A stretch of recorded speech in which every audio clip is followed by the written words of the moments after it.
दादा बोलावलं होतं. अरे मी असं म्हणून राहिलो, आपण ना रेणूच्या लग्नासाठी ना लोन काढून घेऊ. कायले काढता दादा लोन? अरे राजा, यंदा पीक पाणी झालं नाही बरोबर. लोक काय म्हणतील, यानं याच्या पोरीचं लग्न चांगलं केलं आणि भावाच्या पोरीचं लग्न चांगलं नाही केलं. आपण साधंच करू ना लग्न. अरे लग्न आपल्याला चांगलंच करायचं आहे ना. तू नको लोट घेऊ, मी पाहतो पैशा पाण्याचा. आहे बाई, हे दवाखान्यात जायचं होतं ना तुला, हे पैसे घे. ताईलाही जायचं होतं दवाखान्यात, त्यांचे पाय दुखत आहे म्हणे. नाही तिचं काही जास्त दुखून नाही राहिलं, तू चालली जाजो ना. दादा अर्ध औषध घेतो आम्ही, ताईलाही पाठवून द्या. बरं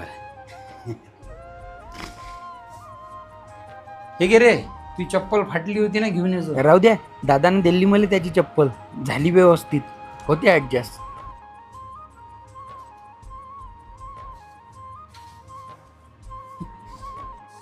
बाबा हा कायले काढून राहिले लोन? कहून ते तुझी बहीण नाही काय? होय, पण कायले फालतूचा खर्च? अरे मूर्खा, पैसा महत्वाचा नसते, घरातले माणसं महत्वाचे असतात. या पैशानं चांगले चांगले घरं फोडले बरं, आपलं घर नाही फुटलं पाहिजे.